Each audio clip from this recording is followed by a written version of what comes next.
How do you know when to sell your sealed product? It's a great question. There's one answer for everybody. And the answer is whenever the money is more valuable to you than the sealed product, that is the time to sell. I can say that again. Whenever the money right now is more valuable than whatever collection or collectible or investment that you're holding, including its future appreciation, that is a good time to sell. So a couple concepts here. First off, opportunity cost. If you hold the sealed investment, there's a cost to that. If you buy 100 collector booster boxes, let's say you bought Final Fantasy. You bought Final Fantasy at release for $600 a box and you got 100 of them. You could sell today and make the $1,800 per box. And of course, it will take a few weeks, months, whatever to sell. We're not going to worry too much about liquidity in this video or how sealed product. You'll notice that the sealed product from 20 years ago isn't appreciating nearly as much as the sealed product from 2 years ago. And so there is legitimate concerns around like long-term investability, things like that. But we're not going to worry about that. That's not what this video is about. This video is about the reality that if you bought 100 collector booster boxes of Final Fantasy for 600 each, you put in 60 grand, right? 4 zeros.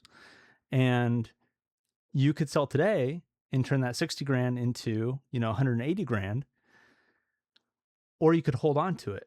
And if you hold on to it, there's a benefit, which is that it continues to appreciate. We'll just take that for granted. If you sell it, there's a benefit of getting the money, but you're not going to get the appreciation. And you're also not going to have that money later, right? And so opportunity cost is this concept of no matter what choice you make, there is a sacrifice. You can think about like, oh, I'll just do nothing and there's no negatives. It's like, no, there is a negative to doing nothing. And the negative is that you're not doing something, right? And that's opportunity cost. So it's actually very complicated. I helped teach an intro to economics course to college students. And this was a more or less prestigious college, where the average GPA coming in was above 4.0 because everyone takes honors classes like a bunch of nerds. And opportunity cost was one of the hardest concepts for students to understand. So anyways, congratulations. You're smarter than college students. Wait, is that a compliment? Anyway, so there's opportunity cost, but then another concept is the time value of money. So money today is more valuable than money tomorrow. And that concept extends where money today is much more valuable than money a year from now, or money 5 years from now, money 10 years from now. And you can use this concept you can abuse it and be like, well, I should just spend my money today because my money's worth more today than later. Well, the thing is, because your money is worth more today than later, there's a premium on saving and investing. That's what the interest, you're getting a reward from not spending your money today. So there's a lot of value to be had in investing and collecting in magic with time. And so this is a real thing. There's real money. Do I need to pull up my spreadsheet? Maybe I will. There's real money to be had for those that are willing to be patient and let time pass that they had invested in, right? So you buy something. It was 2023 and you bought Dominaria Remastered and Phyrexia OLB1 and March of the Machines, and you even bought Aftermath, and you bought Lord of the Rings and Commander Masters and Wilds of Eldraine and Lost Caverns of Ixalan, and guess what? Year over year, you're up 41%. And that's 40% on average from the gains from 2023 to 2024, 40% on average gains from 2024 to 2025, and then another 40% gains from 2025 to 2026. That's after shipping, after fees. 2023 was a magical year for people who are investing, who are ending their investments today. Who knows what the future holds, but the point is that there's real money to be made by buying and holding on to sealed magic product. But back to the original question, which is, when do you sell? When do you take your profits? And it goes back to the original answer, which is when the money is more valuable now than the potential appreciation for later, that is the time to sell. A couple examples to make this crystal clear. Example one, you have credit card debt. You're paying 18%, 29%, whatever it's high. The interest rate is on your credit card month to month.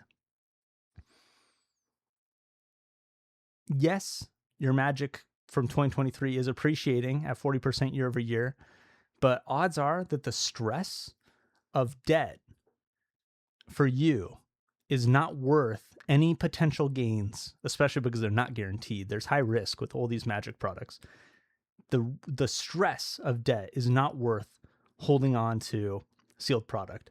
If I were you, I would sell. And you could say, but Nick, Spider-Man's going to go up, up, up. And I've got, 100 boxes and I could sell them all today and pay off all my, high interest debts, but I know it's going to go up. For one, we don't know that it's going to go up. What we do know is you've got a bunch of high interest debt.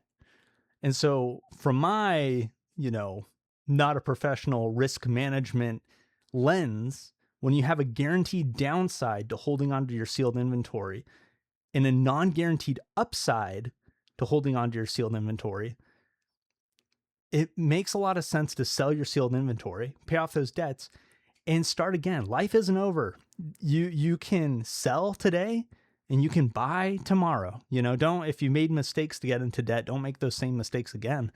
But if you have built up this huge collection, there's somebody texting me. Maybe you'll watch this video. But I was in touch with somebody who's like, yeah, I'm in a bunch of debt. And it wasn't debt. They just lost their job and they had a collection. And it's like, yeah, it's the time. It's the time to sell, especially right now where it is such a bull market where people aren't losing their backs as much if you're selling your Spider-Man right now or whatever it is, because stuff has gone up and the liquidity's there. Stuff is selling. So scenario one, you have clear high interest debts that are a burden on you in your life, and you can get out of that burden by selling. Absolutely. Go sell. Right. Second situation, let's say that you're here, you don't have high interest debts, but you enjoy this aspect of the hobby. And this is a great aspect of the hobby to enjoy, by the way, is buying, collecting, and speculating. Is buying things and putting them on a shelf, and they're pretty, and they go up in value. It's fun. It's a lot of fun. And so the question is, when do you sell? And I think there's a lot of fun in selling. I think there's a lot of fun in buying. You could say like, oh, you shouldn't sell that March of the Machines, or no, what is it? Brothers War. Don't sell that Brothers War collector booster box. In 2 years, it's going to be, $2,000 or whatever. In 2 years, it's going to be $3,000. Okay. But if I sold it today and pocketed whatever the $800 today, I could use that $800 to buy something else. Like maybe let's pretend Spider-Man, if I think Spider-Man's going to double in the next year, go up to 1,000, which I don't personally, but if you did, there might be more opportunity to sell your Brothers War collector booster boxes to buy, invest into something else. If you're actively playing this game, because you can buy and just let it sit. Somebody in my live stream said, buy high, sell never, right? Like you can do that. You can play the investor game, and this is the third kind of situation that I'll talk about in a minute, but you can buy and just sit on it forever. And there's a lot of, kind of a funny sense of like morality to that, right? Where it's like, I've got diamond hands. I'm not selling. I have values and morals. And it's like, all right, cool. If you're a normal person though, it's really tempting to take profits, and you probably should. And then take your family out to dinner and then buy the next thing. What's the next thing that's going up? Maybe it's Reality Fracture. Maybe you can get some great pre-order deals on Reality Fracture.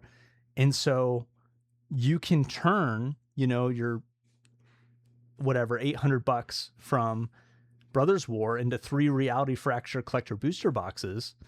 Now we're talking, who knows what's going to happen to those? And then those go from $300 or $275 or whatever up to $400. Anyways, there's a lot of opportunity to flip and to be active in these markets and to be successful.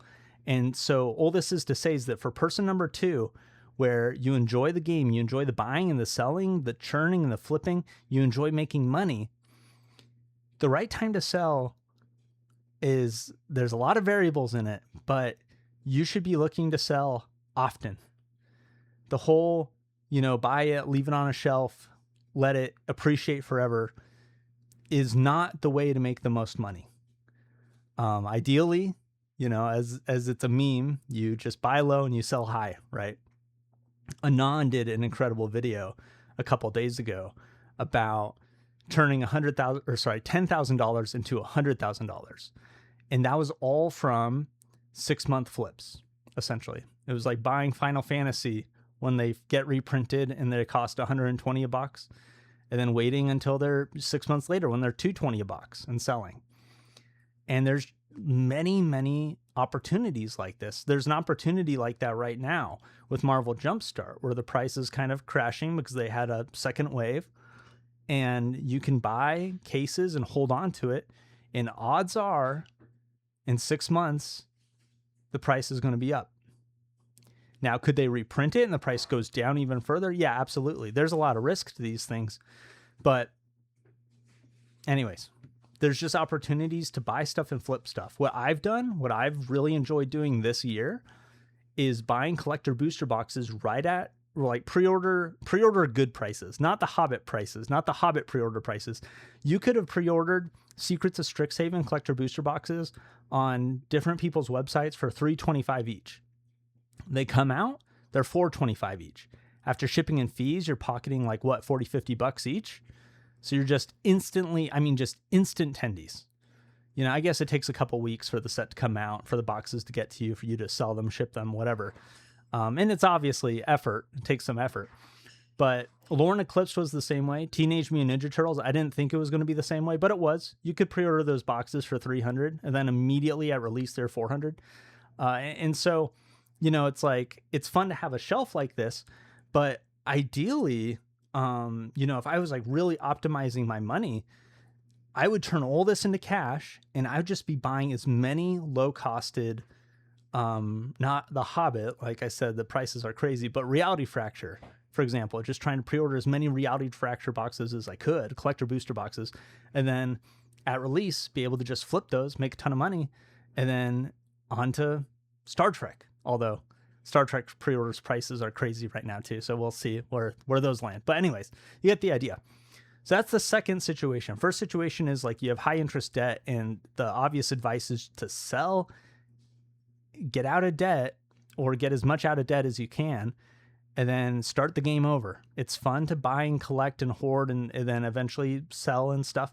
But if you have high interest debt, it's probably just not the right game to be playing at the moment. The second situation is somebody like me, frankly, that's like, I want to make money.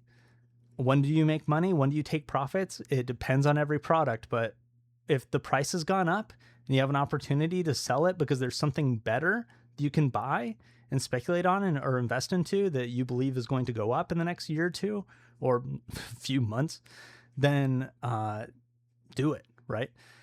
And then the third group are the truly righteous, the diamond handsers, right? I buy, I hold, I'm going to hold on to this stuff forever because it's just going to keep going up. I mentioned at the beginning of the video, there's risks. There's risks. But for the people that love owning the product, you have a closet full of Commander deck sets. You have a storage unit of collector booster boxes.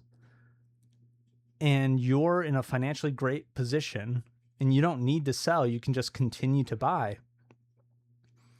Why sell? But like, seriously, if you enjoy owning the stuff, if that brings you utility and value into your life, then you don't need to sell. If you're not interested in making, $40 here, $50 here, if that doesn't get you out of bed in the morning, like my day job, I make just fine money, but wow, I get excited about making $40-50 on flipping a single collector booster box. But if that doesn't excite you at all, then let it ride. Let it sit, let it appreciate.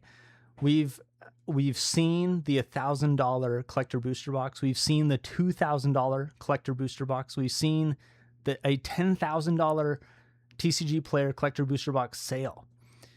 The sky is the limit right now. Things could change in the next 5 to 10 years, but for now, holding feels like a good strategy. So that's it. Those are my answers to the question of when or should I sell? When should I sell? So let me know what you think in the comment section below. Check out my Patreon. It's a fun group we got in there. It's a great way to support the channel and get access to some of the behind the scenes and some of the cool projects I've been working on. And as always, keep watching my videos and subscribe. Please subscribe. Yes, do that one. See ya.